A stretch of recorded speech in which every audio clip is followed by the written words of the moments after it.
수많은 동물들 중 유독 인간만이 잔인하다. 인간은 고통을 줌으로써 쾌락을 느끼는 유일한 동물이다. 마크 트웨인. 아빠 살려줘요. 연락 못해요. 이제 막 20살이 된 딸에게서 온 심장이 철렁 가라앉는 문자. 부모님은 도움을 요청하는 딸의 문자를 받고 바로 딸이 살고 있는 오피스텔로 향했습니다. 하지만 너무나 놀란 탓에 결국 차를 몰고 가는 도중 사고가 나고 말았는데, 다행히 부모님보다 먼저 신고를 받고 출동한 응급대원들이 먼저 딸의 오피스텔에 도착을 했죠. 도착한 응급대원들이 그곳에서 마주한 건 좁은 방 안 한 구석에 설치된 반려견용 울타리 안에 작은 새끼 강아지와 함께 꿇어앉아 덜덜 떨고 있는 딸의 모습이었습니다. 충격적인 건 그뿐만이 아니었는데, 울타리 안에 피해자의 온몸에 멍자국과 심지어 모자로 가려져 있던 머리는 엉망으로 밀려져 있었습니다. 그리고 응급대원들이 도착하고 얼마 지나지 않아 피해자가 눈에 띄게 당황해하며 공포감에 떨기 시작했습니다. 복도에서 한 남성의 목소리가 들리기 시작했는데, 그 주인공은 26세 김모 씨. 피해자의 남자친구이자 피해자를 울타리 안으로 몰아넣은 장본인인 가해자 김모 씨였습니다. 대체 그 좁은 방 안 피해자에겐 무슨 일이 있었던 걸까요?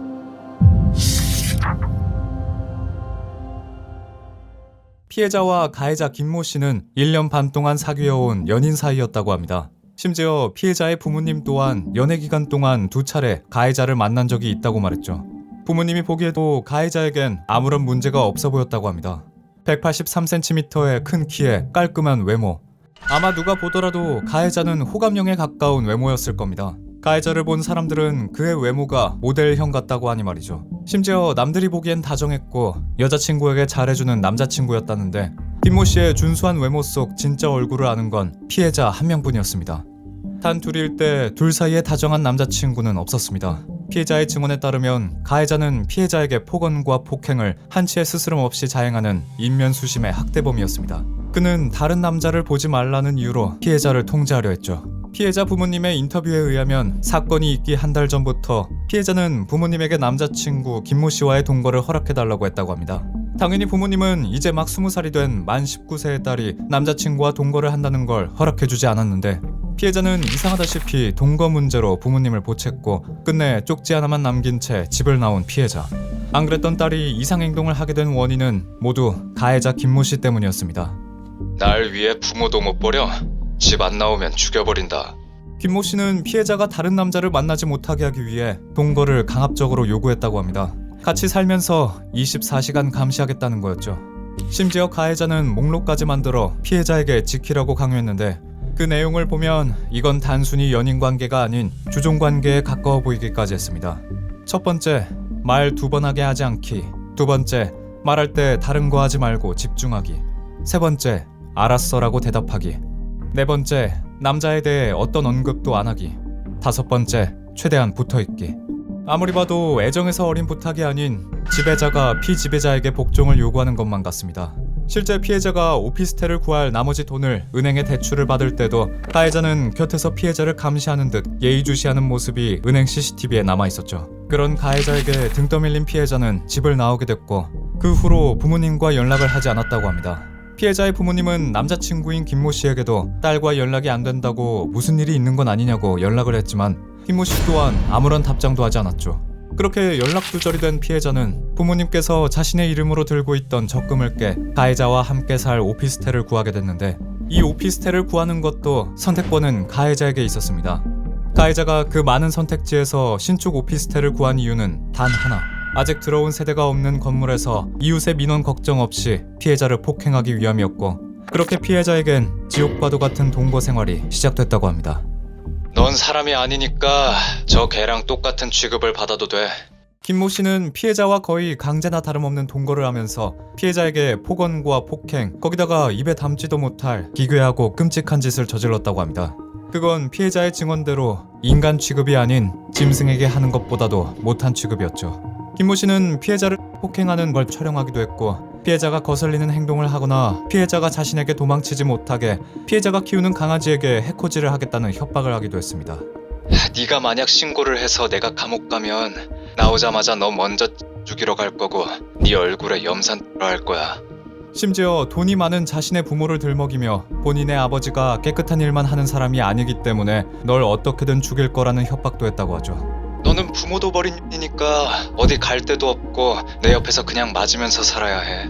세상에 있는 모든 모멸감을 주고 수치심을 자극해 사람을 괴롭게 하는 폭언은 계속됐습니다. 그런데 저희는 김모 씨가 일상적으로 피해자가 했던 말들은 일정 부분 비슷한 패턴을 발견할 수 있었습니다. 그건 피해자가 그럴 만한 대우를 받아도 되는 사람이라는 것을 지속적으로 강조하고 있었던 거죠. 맞아도 되고 너에게 침을 뱉어도 되며 또한 짓도 당해도 마땅하다는 일종의 세뇌에 가까운 말을 지속적으로 했다는 걸 알 수 있었습니다. 그렇게 폭행과 폭행으로 몸도 마음도 상처받았던 동거 생활. 피해자가 부모님에게 구조 요청을 한 날 5일 전 아침에 잠에서 깼음에도 피해자 눈앞에 펼쳐진 건 끔찍한 악몽이나 다름없었습니다. 김모 씨는 자고 있던 피해자를 끌어내려 마구잡이로 폭행했다고 합니다. 남자친구가 자고 있던 저를 깨워서 옷을 벗게 한 뒤 무릎을 꿇고 있게 했어요. 피해자는 그때 60여 대 정도 맞은 걸 기억하고 있었고 그렇게 밑도 끝도 없이 감금당해 폭행을 당하고 치욕적인 일을 당한 게 4박 5일간 지속됐다고 하죠. 심지어 피해자의 머리를 바리깡으로 사정없이 밀어버리기도 했습니다. 넌 이런 걸 당해도 싸니까 그냥 가만히 있어. 가해자는 피해자의 머리를 밀 때도 마찬가지로 피해자가 이런 취급을 당해도 되는 인간이라는 걸 또다시 강조했다고 합니다. 너는 무조건 내 말과 내 행동에 굴복을 해야 한다는 걸 세뇌하는 말이죠. 그렇게 가해자에 의해 몸도 마음도 너덜너덜해질 대로 상처받은 피해자. 그녀는 자신을 폭행하다 잠들기 전 가해자가 했던 말에 끝내 부모님에게 구조 요청을 할 수밖에 없었다고 말했습니다. 이 비가 그치면 죽일 거야. 추적추적 내리는 비를 보며 피해자는 가해자가 잠을 자는 틈을 타 휴대폰을 들었습니다. 그리고 조용히 그 지옥 속에서 자신을 구해줄 사람들을 불렀죠. 그렇게 SOS 신호를 받은 부모님은 기다리고 있던 딸의 연락에 벼락맞은 듯 딸이 보낸 주소로 향했고 신고를 받은 구급대원들과 경찰도 7평 남짓한 오피스텔 안에서 가해자로 인해 이미 멘탈이 망가질 대로 망가진 피해자를 발견하게 된 겁니다. 가해자인 김모 씨는 출동한 경찰에 의해 바로 체포됐는데 저희는 그 당시 오피스텔 CCTV에 찍힌 김모 씨의 모습을 보고 어처구니가 없다 못해 가정스럽게 느낄 수밖에 없었습니다. 마치 자신이 억울한 입장이라는 듯 두 손을 동원해 자신을 체포한 경찰들에게 호소하는 듯한 모습. 김모 씨는 폭행 혐의는 인정했지만 폭행도 자신이 저지른 모든 일이 모두 피해자가 원했던 거라는 말 같지도 않은 입장을 표명했다고 하는데 어떻게 머리가 밀리고 온갖 치욕스러운 짓을 당할 대로 당한 피해자를 두고 원해서 해준 거라는 뻔뻔한 말을 짓거리는지 대체 무슨 배짱으로 되도 않는 소리를 마치 진실처럼 호소하는 그 추잡한 내면이 진심으로 궁금합니다. 해당 사건은 현재 진행 중이며 가해자 김모 씨는 폭행과 폭행, 특수감금 등의 혐의로 구속이 결정됐습니다. 하지만 김모 씨는 로펌에서 3명의 변호사를 선임해 자신의 혐의를 전면 부인하고 있으며 휴대폰 포렌식 결과 나왔던 폭행과 폭행 영상에 대해 모두 피해자와 합의하에 찍은 영상이라 해명했습니다. 이 사건은 8월 10일 피해자의 부모님의 요청으로 실화 탐사들을 통해 대중들에게 알려졌으며 또한 8월 17일 유튜버 카라큘라님은 피해자를 만났고 사건 공론화에 착수했으며 성범죄 피해 전문 변호사인 김은정 변호사님과 함께 피해자를 도울 것이라 밝혔습니다. 또한 모 호스트바 접객원으로 근무했던 가해자 김모 씨에 대한 개인적인 제보를 받겠다는 글을 써 사건을 지켜보고 있던 대중들을 술렁이게 만들었습니다. 그리고 사건의 검찰 공소장을 열람했으며 사건의 내용이 너무나 역겨울 만큼 처참해 빠른 시일 내에 해당 사건을 다룬 영상을 올릴 거라 예고했죠. 앞서 설명했던 것처럼 피해자를 대하는 가해자의 말과 행동에는 일정한 패턴이 존재합니다. 그는 피해자를 자신의 소유물로 만들기 위해 언어와 폭력으로 가스라이팅해왔습니다. 폭행으로 자신을 두려워하게 만들었으며 폭언으로 피해자를 세뇌시켰으며 지속적인 가스라이팅으로 피해자를 무감각하게 만들었죠. 심지어 피해자를 부모님을 포함한 외부인들과 단절시켜 오로지 자신만을 바라보고 의지하게끔 두 손 두 발을 묶어놓은 거나 다름없었습니다. 그런 인간의 입에서 피해자가 원했다는 말이 가당키나 할까요?